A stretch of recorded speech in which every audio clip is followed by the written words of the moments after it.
Hello everybody, welcome to, what do we call this, a Warcry video? We're playing Warcry. Welcome to MiniWarGaming, I'm Luka from MiniWarGaming, and this is Duncan, who's finally learned what to do with his hands. Because the worst part is about being a guest is, what do you do with these? So I like to talk with them, and that helps a lot. So in today's video, we're playing Warcry, about time to, in fact, I don't think, Matthew and yourself recorded Warcry already, have you? Yeah. Okay, so both Duncan and Matthew have recorded Warcry. In fact, those have gone up already, I believe. Probably. By the time I'm recording this, yes. So this is my first attempt at recording Warcry. I've been very excited for this. My friends have been very excited for this. And we got something kind of new for you because we got the Cypher Lords in, which Duncan will be playing. I'm going to be playing the Untamed Beasts. We're both at about 1,000 points. I think you're at like 965. I'm at like 975, something like that. It's just whatever comes out of the box. That's what we're running with. And I'm playing with the starter set, and you're playing with the Cypher Lords box itself. What we're going to do here is we're just going to obviously play with the cards. Well, nothing narrative. The cards are going to determine all of our scenarios. We got it all set up over here already. You'll see what cards we draw. And after that, we're probably just going to play another game in the vault. So if you want to check out more Warcry, well, stay tuned. Check out the end of this video, and you can click on that link below and get yourself signed up. And if you want to come by and play Warcry with us here at MiniWarGaming, well, we can accommodate that as well. Go to MiniWarGaming.com/challenge, and you can talk to Josh. He sets all that up for you guys over there.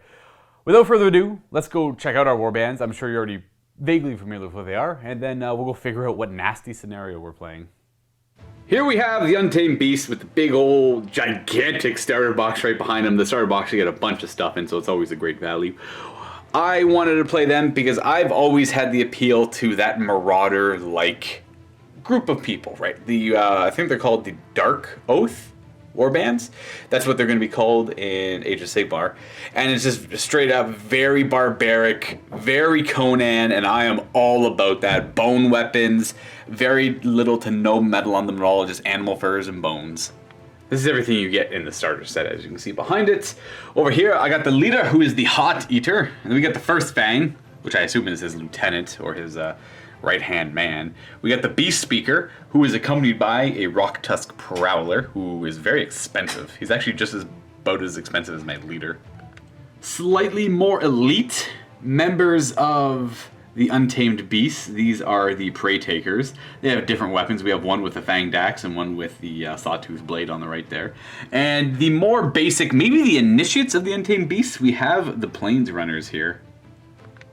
For any of you out there who are familiar with Warhammer Age of Sigmar but not familiar with Warcry, the narrative is these are all Chaos Warbands vying for the acknowledgement of Archaon, literally. They're trying to get acknowledged by him, grow in power, and they all hail from different realms, and they meet at the 8 points, which used to be called the All Points, and well, when Chaos took over, Archaon deemed it necessary to rename it to the 8 Point, referencing the 8-point Star of Chaos.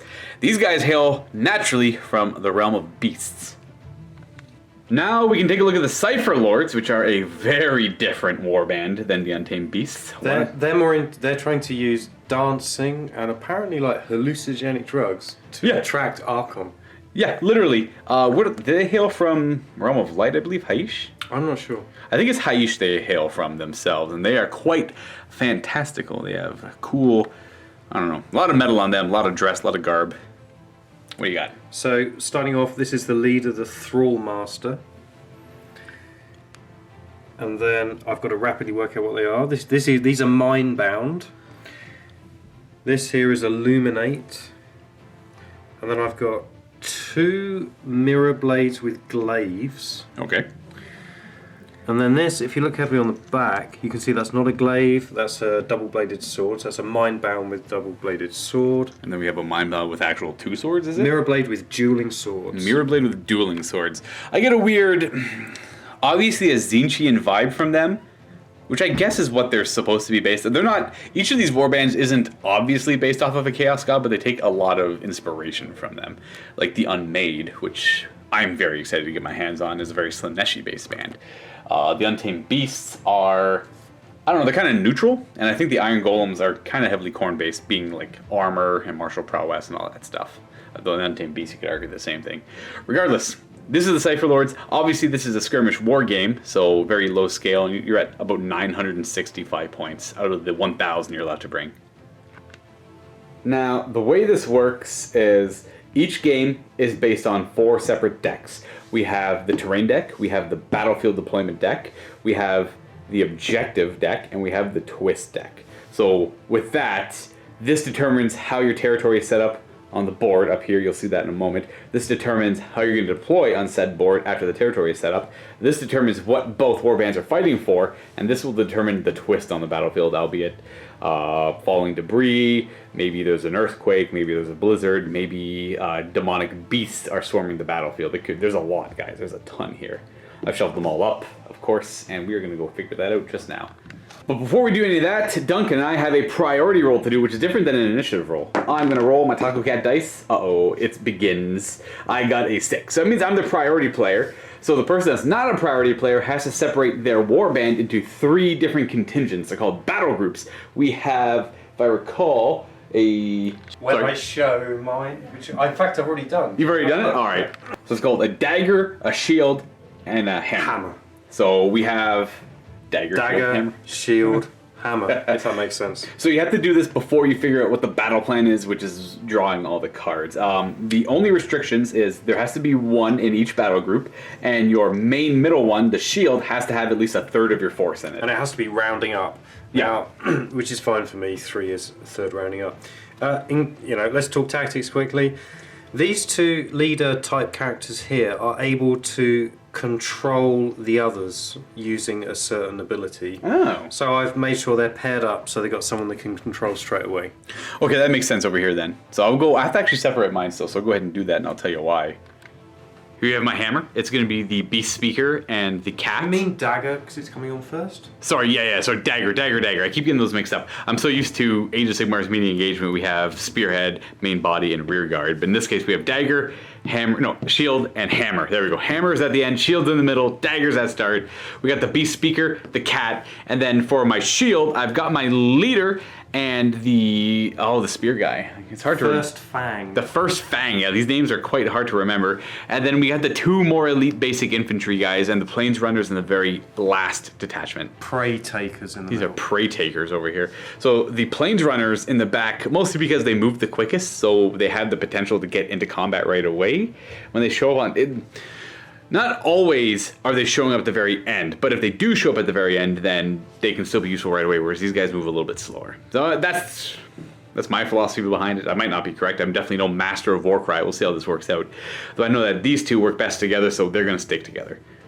Now, technically, the person that won the priority roll, which is myself, have to draw these cards. Because Games Workshop love adding that to their rules. They'll be like, hey, here's a general thing which just applies, and anyone could do it. But we're going to specify who does it. Yeah, it's like... I think they do it because it future-proofs the rules in case there's some interactions later on with that phase of the game. That's fair. I guess if something comes up. I'll give them the credit for that. I remember when 8th edition came out, it was whoever went first does the first roll to see if the game continues, because you can use the command point those. But now you can't command point those anymore, so it doesn't really matter that much anymore. And it's kind of weird that literally anyone could draw these cards, but we'll follow the rules as is for now. I do the first one, so that's the deployment. This is how the territory is set up, or the terrain. I'll do that in a moment. And this is going to be the actual deployment. This is Blood Rush. And it's symmetrical, because it's got a symmetrical symbol. So it's a symmetrical deployment, and all of our units start on the table right away. Ooh. And the next one is going to be Dominate as the victory. So after giving you a moment to read that, this one's pretty basic. Kill your opponent's shield, which is the middle detachment. So I have 4 fighters in mine. You have 3 fighters in yours.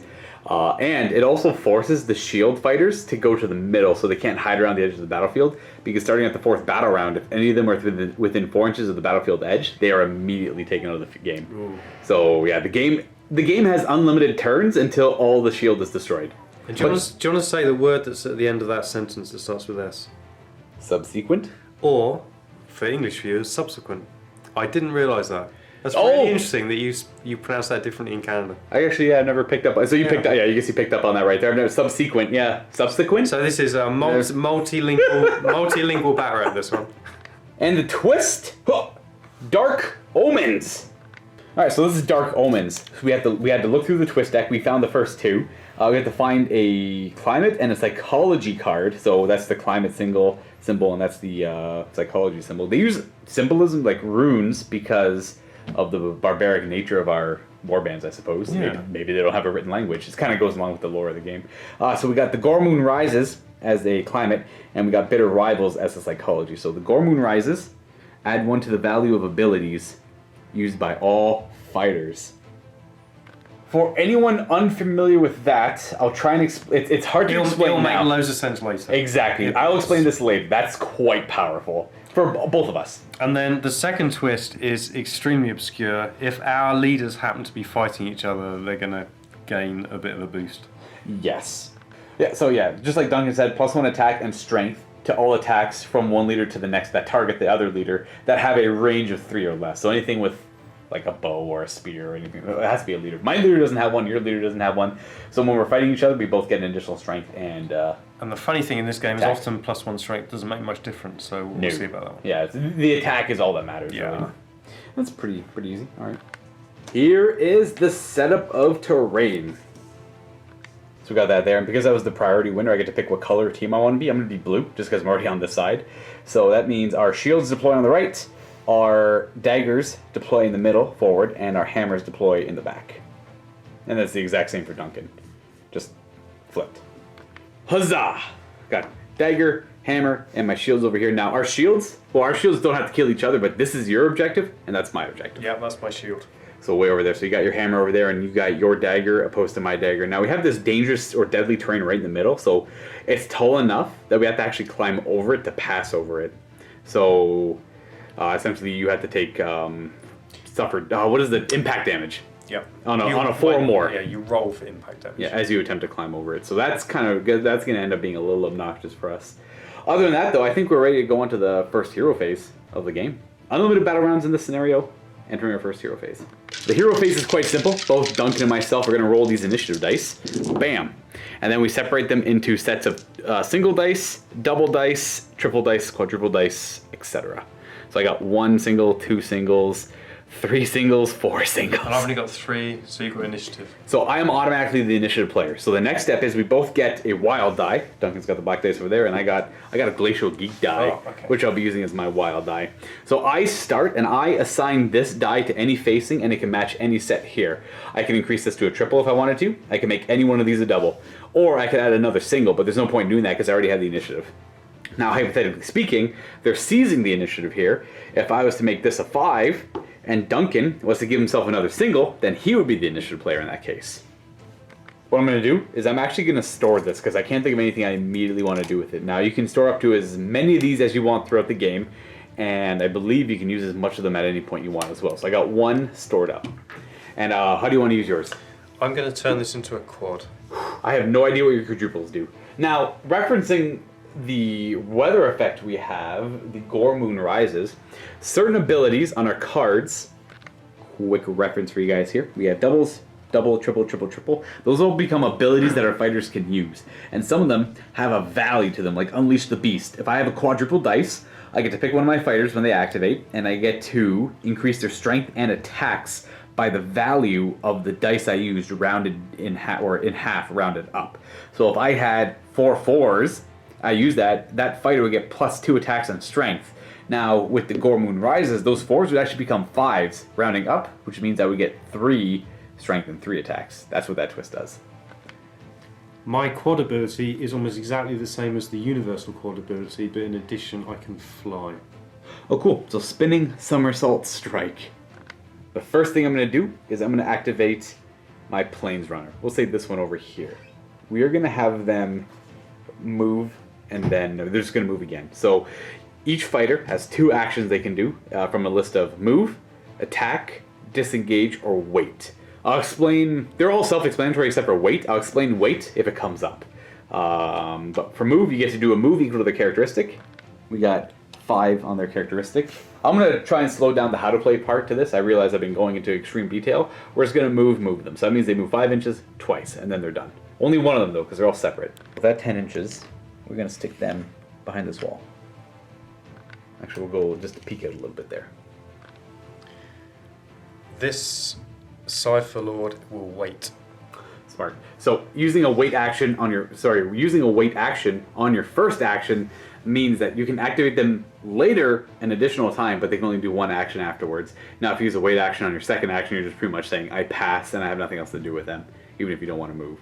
So I have to worry about that fighter because she can activate later and do maybe an attack or maybe a move in response to whatever I do over here.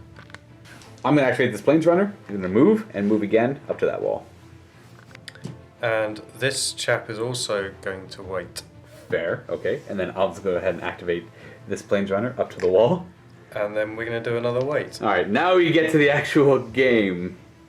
My Prey Stalker with the sword is going to activate because he's base and base with his obstacle. He's going to climb it. It's a 3 inches to get up and 1 inch to get over, so he's going to end up there. And then he's just going to move again to get to the corner. Oh. And then he's done. I'm going to move to here. Alrighty. The Spray Taker is going to move 4 inches under the platform here. And then he's going to take another 4-inch move to get over to there. And then he'll be done there. This Mirror Blade with Dueling Sword is going to do a move to here. Alrighty. Heart Eater, my leader, is going to activate. And he's going to move 5 inches over this way. And he's going to go a further second move over this direction. This Mirror Blade with Glaive, notice we started trying to use the names to get used to them, is going to wait. Oh, no, we'll do was already waiting, yeah. No, he's going to do a small move to, like, here. To skirt around the edge of the battlefield, okay. So, that was an example of, she waited earlier, now she gets one action later in the game. So just moving over that way, kind of seeing how I'm moving, and then I think I see what you're going to be doing here. And I don't like it. The first Fang is going to move 4 inches, getting him to right there, and he's actually going to do the first attack action of the game. He has an 8-inch range on his spear. He's going to throw his spear at that individual there. Range 8 on this, you get to do 2 dice. I'm strength 4 with this against your toughness of 3. I'm looking for 3s to wound, 6s are critical. We got 2 wounds, so 2 hits, total of 4 damage, so 2 damage per hit. So they have 10 wounds, so going to go down to 6. I'm going to do a move over here with, and I'm not sure the name of this one. Oh, let's look it up. It's the Luminate. One of the leaders of the Cypher Lords. Move to the... Should go over there. I'm going to fall into my impetuous nature with the Untamed Beasts here. The cat is going to move 3 inches to the obstacle, and then it's actually going to climb up the obstacle and jump down 3 inches, which means it has a potential to take impact damage from dropping that far. But that drop down 3 inches is actually free. Other than the fact that I might take damage. So that's a total of 6-inch movement. So I'll roll to see if I take damage now. It's very basic. It's on a 1 to 3, nothing happens. On a 4 to 5, it's 1 damage. On a 6, it's 3.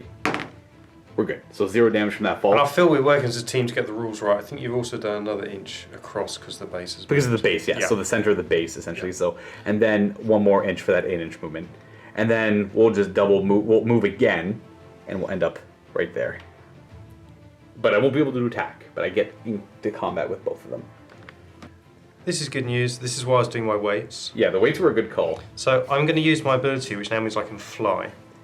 So I get to just for free go wee and get within an inch. Okay. Is that the quad? That's the quad. All right. What else do you get to do? It means I'm going to get to do it. I'll get another move, which I'm not going to use, but I'll get another attack. So I've now got 2 attacks against your cat. So they do a bonus move action, and then they can make a bonus attack action. Yeah. Okay. So this is my Thrallmaster, and we'll sort out the attack. So you get to make. So essentially, with this one, you get to make a bonus move action. So you're not going to move again. There's no point. But you get to make a bonus attack action. So you attack immediately, then you attack 2 times after. And for those reading the rules, the bonus move action would actually be after I've done my first attack. Yeah. But I was just announcing early on that well, who knows? If I kill the cat, maybe I'll use the bonus move. Sure. There you go. Yeah. Right. So now the Cypher Lord is how many attacks? 5 attacks, strength 4. So I'm T4, toughness 4. So I need 4s. 4s to wound me then. But really want 6s. Come on. Dang it. So we got 2 and 1's a critical hit. How much damage is that? That's a total of 8. So was that 4, then, wait, 2, then, well, what is the damage on her? 2 and 6. She critically hits 6, eh? Oh yeah. I have fallen for the trap. I had my own plan made up. I didn't look at the cards. That's what I get for not looking at the cards. I'm terrified. She gets to attack 2 more times. Just once more. Just 1 more time? Okay. I'm looking for 2 crits. I'm looking for 2 crits. That would make 12. Come on. Oh, 2 wounds though. Another 4. So that's 4 more damage, putting me down to 8. So right away, I'm actually kind of hurting. But we have the leader on you. How many wounds does your leader have and what toughness? 20 wounds, toughness 4. Okay. And my last activation, which is my Beast Speaker, she moves 4 inches to get in contact with this. And she only has 1 inch movement left. So we're gonna climb up 1 inch. And then if you don't finish climbing something, by the end of your activation, you fall. But only a 1 inch fall won't hurt her. But because I'm 1 inch up, I'm gonna use her second move action to climb up a further 2. And then she'll have 3 inches left, so she'll just climb down 3 inches instead of falling. Boop. And she'll be happy there. And then I have one ability I'm going to use on her. It is called Beastmaster. So she chooses a beast within 4 inches, this one, and it can make a bonus attack action. No! So it's going to attack... I'll try and finish off that model there. I have 4 attacks that wound on 3s. Oh, we got 2 wounds, and that's going to be a total of 4 more damage. Oh, down to 2. 2 wounds remaining, and that's my last activation. I fear I may have thrown my cat's life away. This is going to come to pet the cat as well. Alright, so 1 move and 1 attack, I assume. For sure. The Mirror Blade with Dueling Swords attacks. How many attacks does she get? 5 attacks. My goodness, strength. Strength 4. Oh! Wounding me on 4s. Yeah, I'm probably dead off this one. 2 wounds. So that makes a total of 4. Dang, she's pretty scary too. What's she crit on? How much is her crit damage? 4. Yikes. Then 1 more. Let's go pet the cat again. Alright, try and take out the cat with everyone. 4 attacks, that's strength 3. Because this is a mind bound. Oh! Nothing. Oh. Okay, the cat survives. And then I have no more activations, you have 1 more weight to do over here. Well, let's just move over here. There we go. Alrighty. And then that is it for the battle round. And now we move on to the next initiative phase. There's no reinforcements coming in either. Here's the next initiative phase. So I am rolling 2 5s, 2 4s, a 1 and a 3. So you got 3 singles and 1 triple, eh? So you automatically have initiative. So you have 1 wild die. Would you like to? Do you want a moment to think on that? I'm going to think about it. I've already thought about it. Luka could put another wild die in to at least roll off with the initiative. Yeah. I really want the initiative because I think most people can guess what I'm going to do with my first go. Because I have 2 dice though. Is the thing. So does that change your plan? It doesn't, because you'd still be wasting 2 on a roll off. That's true. So what I'm going to do is I'm going to make this a triple 4. And I think this one is going to become... Yeah, we're going to try and make 2 triples here and see if we can make that work. And I should just say something on camera now that Luke has committed. When I said it would have been a waste of 2 dice, that was me purely being gaming. I didn't really mean it. Right. I think that was personally the best choice. And by the way, I also want to say, because now I've just said that, I would never ever lie about rules. So I will always be very helpful to my opponent in terms of helping with rules and stuff. Right. But if it's a tactical thing, I'm going to be bluffing and trying to mess with their head. No, I was thinking about it, but I figured I know what I want to do with the 2 triples this round. Okay, fair enough. So we'll see where that goes. Yeah. We got a difficult decision. I've got a difficult decision. I was going to do Inspiring Presence, because I can then attack with my leader, kill the cat, surely, and then I can Inspiring Presence someone else. Never I could say potentially surely. do a lot of damage. I had a really rough game off camera against Josh where I surely should have killed something, but I didn't. Yeah. So what are you thinking then? Well, but the Cypher Lords, which I'm just playing for the second time, they've got a triple which the leader can use called Shattered Gloom Glow. And you're not gonna like this one. Until the end of the battle round, subtract 1 from the attack's characteristic to a minimum of 1 of attack actions made by enemy fighters while they are within 6 inches of this fighter. Yikes! And it's about to all happen here. So Yep. I'm gonna measure 6 inches and have a think. Okay. So what are you doing then? I've decided. So I'm gonna start with this fighter here, and I will be using Inspiring Presence at the end of this activation to make someone else do something. So she's going to go ahead and just kill the dog, essentially. If you're wondering why, it's because I'll gain a bonus, maybe 10 attacks earlier than I should have done, whereas I think I was only going to deny about 5 attack rolls to Luka, and I feel like in an action economy game, I think it's preferable to get 10 in early. Yep. So here's the leader's attacks. 5 attacks, looking for 4s. And the dog is dead. That's the leader killing the dog off. So the dog goes down. And then you still have a free action. Yeah, which I wasn't expecting to have. I know a bit of a thing. Keep calling it a dog, but it's a cat. For my second move, I'm just going to move out of threat range, and I'm trying to increase the tactical options, which I'm anticipating I'll need later on. So I'm going to move her to there. Okay. And then Inspiring Presence. Which lets you activate another fighter within 6. Yeah, so I'm going to do one of these. I'll work out which one has the best attacks, and it's going to be that one. I'm going to do this one here, which has 5 attacks. So this one actually doesn't have 5 attacks? Yeah, because what you have to do is you have to look, and at the end of the handle, it's a bit spiky. And that means it's a different model. Yeah, these models are harder to tell because these ones are slightly different from each other. Anyways, there was such massive overkill on that attack there, it's fine. Because that was a total of, I think... Which means... 8 more damage. Anyway, I'm still going to pick this one. I feel it's more vulnerable to attack from this side, so I'd rather get its actions in now, and it'll be attacking. Alright. 4 attacks at strength 3. What's your toughness? 4. So 5 to wound. 5 to wound. We got 1. How much damage is that? 2? That's 1. Oh. I'm just and it's going to attack again. So you can, yeah, so that's a crit. So that's now a total of 4 damage. So crits are 3 and singles are 1. Yeah, so you are allowed to attack twice in this game because you have 2 actions and you can just choose to attack twice. So a total of 4 damage, you said? Yeah. So she has 15 wounds. She has 11 remaining. So we are going to move my Heart Eater. He's going to end a 5-inch move to there. And he is going to attack this one here to try and take it out. To scrap that, we're going to move over here. A little bit safer there. And we're going to attack her instead. And I have 4 attacks at strength 4. Wounding that, well, that lady on 3s. Criticals are good. So we do 4, 9 damage. Wow. 9 in total. And that Mindbound has 10, so there's, Oh! there's 1 left. Dang it! Yeah, because each 5 is 2 damage, and that was a critical for 5 damage, so a total of 9. 1 remaining. And then I too will cast use Inspiring Presence, and I'm going to use it on my Beast Speaker so that she can activate. And she's going to attack that model I attacked earlier. She also has 3 attacks at strength 4. Criticals do 4 damage, normals do 1. Okay, 8 damage. Yeah. So take her out, and then she will attack again the other model. What's the toughness on that model? So that's again another Mindbound, toughness 3. Alright, 3s to wound, 6s are good. Alright, we do a total of 5 damage. Down to 5. Alrighty. Now this one that just took damage is going to attack.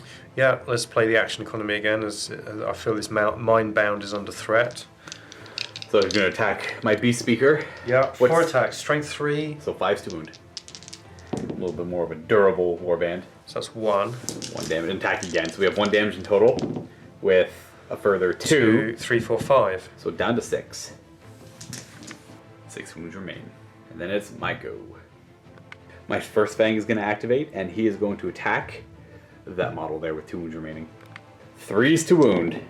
We got 2 wounds, and I believe they do 2 damage each. In fact, it's only got 2 wounds left anyway. That's right. So that one does die. And that was an 8-inch range weapon, yes? Correct. Yeah. Now for a second attack, we're going to throw another spear at the one already in combat. 3 attacks on 3s. We've got a critical hit, which is 4 damage. Down to 1. Yeah, 1 wound remaining, not bad. That's actually 5 damage on a critical. I lied. Okay, yeah. That's a headshot. She goes down. He takes out 2 fighters this turn. Wow. Yeah, he's 2-5 with that. This Mirror Blade with dueling swords will move to here, trying to get as far away as possible from everything else. And then do an attack. 5 attacks, strength 4. Okay, I'm T4. Looking for 4s. We got 2 wounds? 2 each. Yeah, 2 wounds each, and I'm down to 2 wounds remaining now. I'm going to use my 3 ability points here to use a 2 ability point. I'm going to use Savage Fury. So you can use any 3 for a 2 or anything lower than that. I'm going to activate that Prey Taker, and Savage Fury gives a +1 to its movement characteristic and +1 attack when it attacks. So from where it is, the 5-inch move I've already measured. You can go ahead and show it though. I'm going to do a jump. I'm going to jump 5 inches forward and land. Oh, parkour. And just land there with my sword up high. Unfortunately, I do take impact damage on a 4-up because I fell more than 3 inches. I take a damage. He's got 9 left. 9 remaining, but he gets +1 attack against that Cypher Lord. Gets 5 attacks now, but only strength 3. Are you toughness 3 still? This Mirror Blade with dueling swords is toughness 3. Alright, so 4s to wound.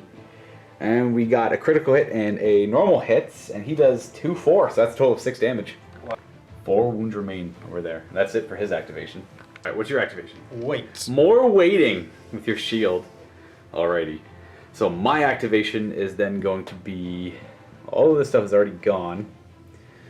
This Prey Taker is going to move up to, he's going to move up, climb, and drop down here. While climbing, so not having to take impact damage. That's my activation. And this Mirror Blade with Glaive will wait. And then this one's going to wait. And then this one's going to wait. And then this one's going to wait. Oh, I have to do something now. Yeah. Now you have to activate, well, you have your leader still to activate. Oh no, the leader went first. Yeah, sorry about that. So I'm going to move this one to there. Alrighty. So this one's going to activate. So these two are weighted. This one's going to move, so he's going to climb up, drop down. Since it's only a 2-inch drop or an 1.5 inch drop, it actually doesn't take any damage. And then a further 8-inch move to get to, we'll say, here. And then that's his activation. This Mirror Blade with Glaive will move to there. Alright. And then, yeah, go. I'm just going to move one of these guys. Yeah. And then this Mirror Blade with Glaive as well. And then these two are going to move. They only get to move 3 inches, though, because they have to climb up 2 and then drop down. So that 3-inch move, hop on over, because they waited. They only get 1 action. Hop on over. Well, that's it for both of our activations in this second battle round. Again, this one goes unlimited until I kill that, and you kill, like, this over here. Alright, now it's rolling up for initiative time. I have no more wild dice saved up. So I got 5, 5. 1, 2, 3, 4. Wow. Wow, look at that. And I got 1 wild dice. So you have 2 of those. I definitely have the initiative because I got 4 singles and only have 1 ability. I can make that a triple, I guess, if I wanted to. I'm going to start because I actually don't need it yet. So I got 1 in the pool, and then you can choose to do whatever you want with yours. So these are, I just have 1 double. I'm going to store as well. So you have 2 doubles. I'm going to get initiative. I am going to activate my Beast Speaker first, and she's going to attack that 1 model there to try and take her out before she gets a chance to go. I'm not going to use my double. I'm just going to see if I can take her out. 3's to wound. I need a 6 to kill. There. That's 4 damage. So she gets taken out. Then she's going to climb 3 up and 2 down, and at the end of her activation, she'll drop to there and take no damage. Alright, I was curious if you were going to send the leader in and start taking apart that shield. And I am, because, I mean, that's what I need to do. Right, so yeah, my goal here is to try and swarm all this stuff and then deal with that later. And then we'll have a good old-fashioned fight later in the game.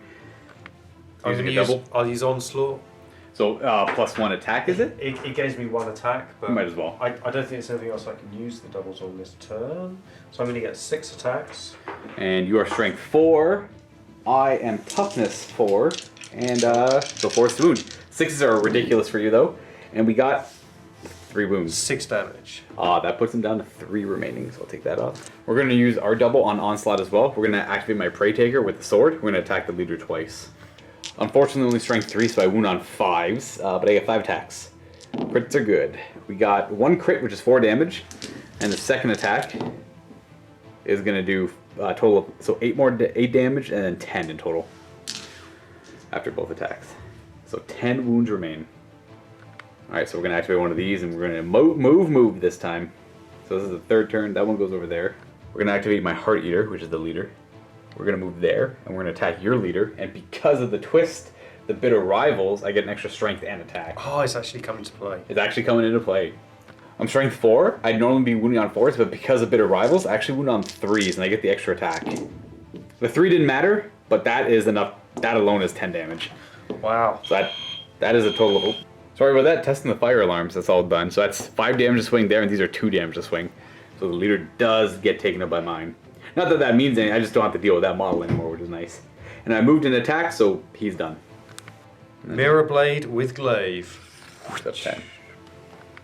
Because he's not going to really matter all that much, we're going to activate my first Fang, who only moves 4 inches. We're going to move up 3, and then 1 to get on, and then we're just going to move to the ledge here. That's my second move. And then... I'm going to get +1 move, which makes a total of +2 move. Because they move twice, back to it. Oh, yeah, just so you can go in front. Alright, so protect the Luminate. Boom, boom, boom. Huzzah. Prey Taker here is going to move up 3 inches, and then double move, total of 6 inches down, 1 over for 7, 8, 9, or 8 to go here. So all of this stuff is activated. I just have my Plains Runners to go. The Plains Runners are going to... One's going to move here, so that if he crosses over that, he just has to take the deadly. He doesn't. It's only an inch up there. This one is going to have to climb, and then this one's going to have to climb as well. We're just going to end there with that one. You know what? This one will go here. No. There we go. And we're happy like that. You know, we'll just say this whole thing you have to climb over. So you have to take impact damage if you try to climb over that. Because that is deadly and that is deadly as well. Just a note for anyone. We're on to turn 3. This is the initiative time.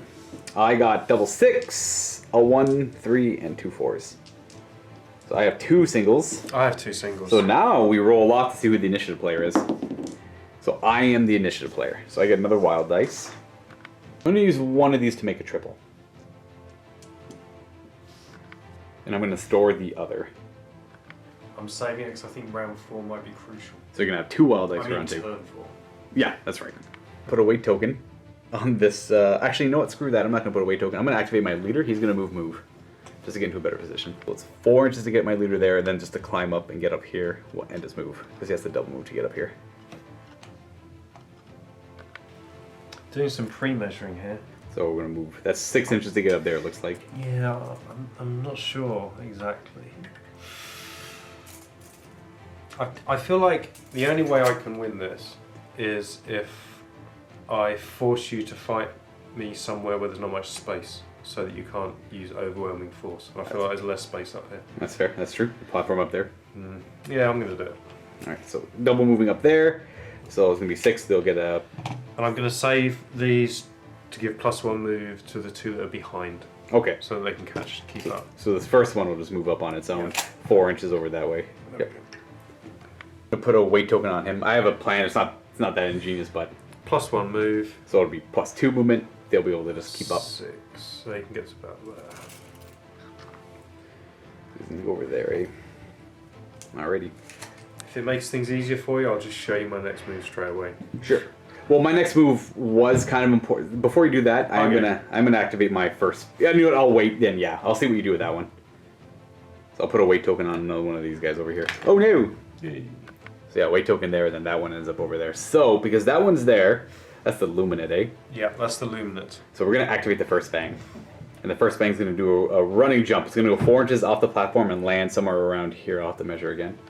4 inches takes him right to that skull. Boom! He lands there. And then he takes impact damage, maybe. He does. He takes impact damage. That is an impact damage.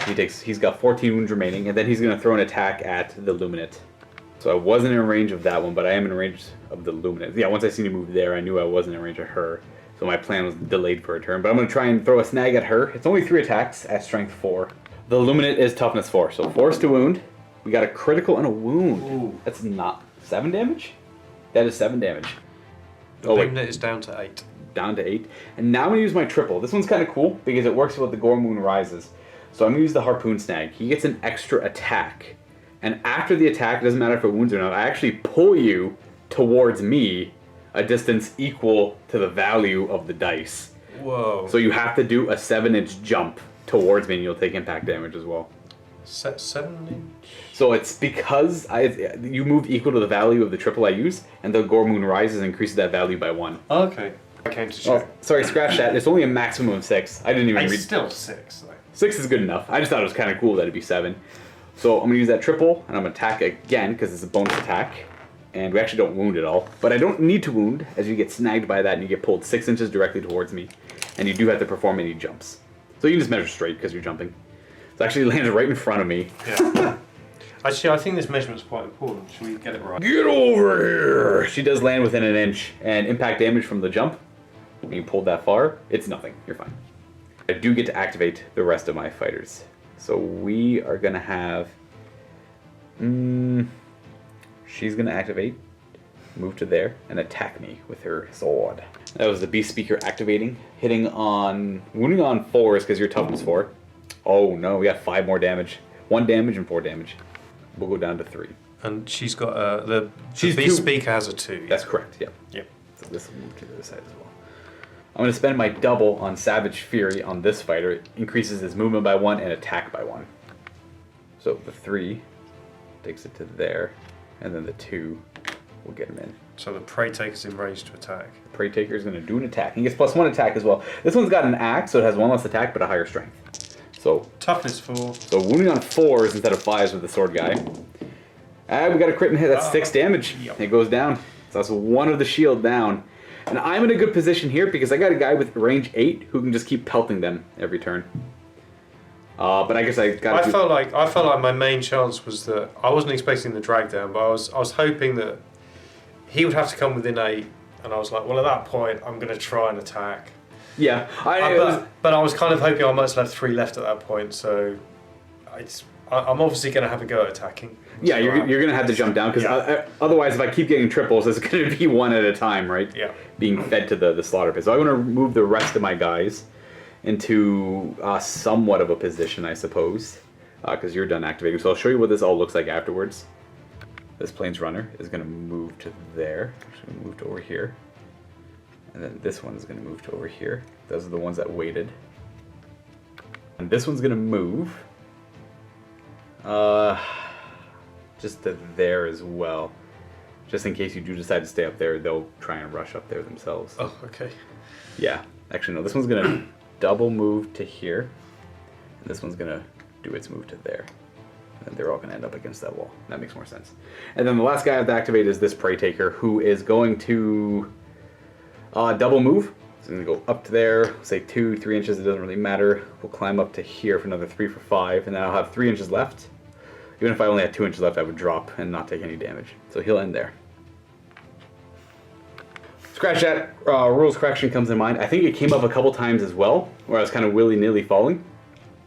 If I take this fighter, and I say I climb up, and then I only finish my climb back down, about halfway down, and then I choose to fall for the rest. Duncan? And I get to finish, I get to do the fall, and it has to be within 2 inches of that point. Yeah. And I could have been making you, I could at this point make you fall within an inch of this terrain, which would then maybe trigger do damage. Yeah. Maybe. So on a 4-up I would take damage, but on a 6 I'd take 3. So in fact, I'm just going to move here, and I'm not going to worry about it. I'm not going to risk that, because I can't remember where I was exactly before, and if I didn't have enough movement to make it all the way down, I'm not going to risk it. So ending there, we'll call it clean there, and then that is it for my activations. We go to the initiative phase. All right, initiative roll off. I have 1 wild dice, you have 2. Actually, I have 2, you have 3 right now. I roll a 1, 2 2s, a 3, and 2 6s. You have the... So I am the initiative player again. I have the initiative. Oh, you have 3. Okay. Yeah, you have the initiative. So you get to allocate your dice. Yeah. I'm going to make 2 doubles. You do 2 doubles right here, and you currently have the initiative, eh? Oh, let me... yeah, let me keep the initiative, actually. So I'll... I like this aspect. I'm going to do that. To almost guarantee yourself the initiative, eh? Okay, well, what I'm going to do is I'm going to give myself a triple. We'll go with that one there, so I'll have 3 6s. With one of those wild dice. I'm not going to use this for anything. I'm going to store this 1 wild die, so I'll have 1 triple, 1 double. You'll have 1 triple, 1 double as well. And you'll have the initiative. I've actually got another one because I should have taken one at the start of the That's true, you should have a 3rd one. So I am going to make another double. So Perfect. 2 doubles and a triple. Well, you only have 2 fighters. Does that actually, will that help you? Oh. Why am I, what? For some reason I've got, because I'm going mad. I was like, oh, I really want, this is how I made a mistake. I was like, I really want a double, I'm not interested in triple. And at that point I just kind of blanked and forgot that was there. Right. So, yeah. You'll store a die. 2 seconds. Okay. I'm going to store a die. Yeah, I'm going to store a die as well. So I got a triple double, you got a triple double. And you, sir, have the initiative. I was able to take that Illuminate. We're going to have to check the falling rules. The falling rules? Oh, well, yes. Because I don't want to take back because I'm not sure I thought it through properly. My plan was, I think we can remember where he is. Oh, that's easy enough, yeah. Was to do this. To land right there, eh? But in fact, that's 3 inches or more. So yeah, we've come to a conundrum here. We figured something out, and it kind of goes along with just climbing and falling. Now, I have 2 separate rulings for this, and I'll go into details why. I don't know if... I think this is an oversight for Games Workshop. And I'll do a brief introduction, like really brief. Yeah. That is, when I originally read the rules, I saw this picture, right. And it was one of the first things I saw when I read the rule book, and I was like, that's so cool, I want to do that in my game. This is one of the main drawing points for me. This is now what I've done, and we're now going, well, go for it, technically. Luka. Yeah, technically, rules as written, it says very clearly that under falling, If a fighter finishes a move action with the center of their base not on the battlefield floor or on the platform, so a platform is anything that is 1 inch by 1 inch, so these things up here are platforms. So essentially, if you finish your move up in the air and like technically that's what I've done. So if you finish your move there, it is said that the fighter is falling. Now, if a fighter is said to have fallen, the opposing player picks a point on a platform or on the battlefield that is within 2 inches horizontally, so flat, straight, that is vertically lower of that point. So I pick where they go. But they can't be placed on other models or other terrain features and stuff like that unless, it makes sense. So technically, you do your 5-inch move, you get within an inch of me there to do the jumping attack, which is, I think, one of the coolest parts of the game. It's illustrated as an example. And is literally shown right here. The fighter makes a dramatic jump at the enemy fighter with the intent to strike with their second action. When making the jump, only the horizontal distance is measured. However, after the jump, as the fighter has moved down 3 inches vertically, they first suffer impact So damage. it's literally saying they've gone down 3 inches vertically. Yeah, so they do their 5-inch move. Oh, they're not on a platform or on the base, so they fall. And then they show them landing there, but technically the opponent would move that model 2 inches somewhere else. As a sidebar, I feel that generally these rules are incredibly well written. I think so as well. I'm like, wow, we finally found something with a tiny contradiction. And I think that their intent was, maybe it's written here somewhere, we can't immediately find it. My gut feeling is, I think that apparently they now use a style guide for writing their rules. And I think the verb to fall isn't correctly covered in their style guide at the moment. And I wonder whether they intended that to be an uncontrolled fall from a wall or something. I think this is, yeah, I agree. This is to pertain to maybe not completing a climb. Yeah. Or being knocked off of a platform through combat.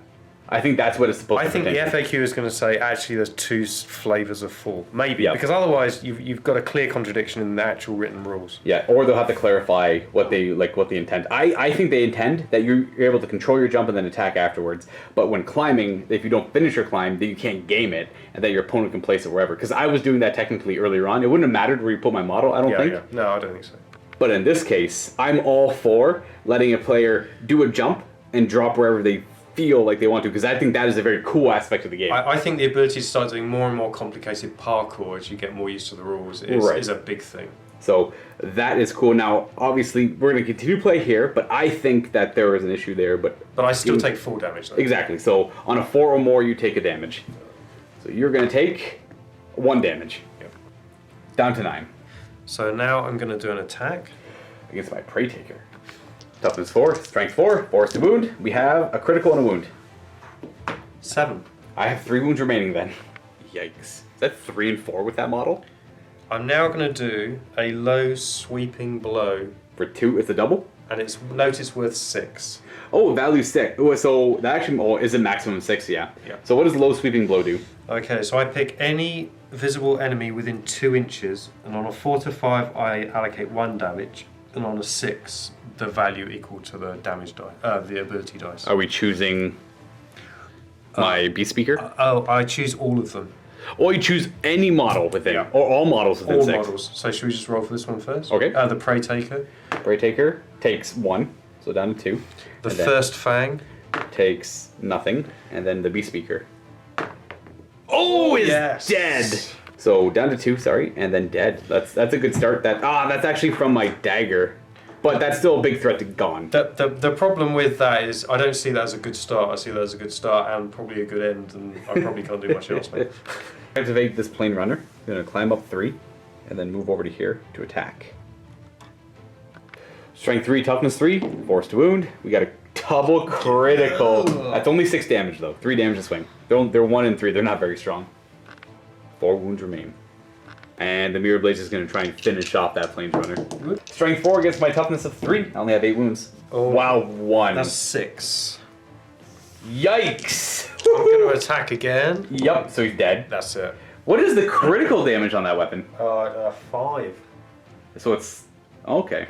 But it's... Well, 3, 5. So I thought you only got 1 wound through, and it was 6 damage. I'm like, jeez. But no, you actually got 2 wounds through at 3 damage each. But yeah, he's dead. Oh no. No. Well, just to clarify, I got through a total of 6, I think, with all the dice. So this is 2 each. Oh, they're 2 each. Also, you got 3 wounds on the previous one. Yeah. But yeah, I thought it was 1 wound, but it was actually 3 wounds, and there are 2 damage each. That's pretty good. So it's 2, 5. That's much like my guy. and I'm finally going to heal 2 using the Nice. universal ability of Respite. Respite, so up to 6 wounds on that one. Now this plane runner is going to move up 3 and move over 2 and get within range to attack as well. And did you do a crit earlier? Oh, I did. Let's roll for that. Well, you have to actually be within half an inch of an edge. I don't know if you are. Oh, okay. Maybe... No. No, I think you're good, actually, kind of in the middle there. So no falling for you. You got firm footing. Force to wound with that plane runner. We have... Oh, wow. that is a total of 7 damage. Just enough to take it out. Oh, sorry, the plane runner. This guy who just moved up there took that one out. Yeah, so that was pretty lucky of me. The plane runners are the worst part of my force, but they're rolling pretty hot. And then the rest of my activations. He's outside of an inch from here, I believe. Looks like it. Yep. So he's going to activate and just throw his javelin twice. And you only gain cover if you're on the other side of an obstacle. So let's see if we can take it out. First javelin, hitting on 3s. Okay, we do 10 damage. That mirror blade is finished. All right. And that, folks, will end the scenario. And that is our first game of Warcry. I don't know how I feel about the Cypher Lords. They're finesse. They're a finesse-based army. I'm okay. You like them? Yeah. So my thing is, I don't like any finesse-based armies because I don't like having a weak, not weak, but physically, like constitution-wise weak, like lower toughness. Yep. I guess what I'm trying to say. This is my 3rd time playing the Untamed Beasts, so I am noticing a little bit more synergy. And this first bang is by far my favorite model.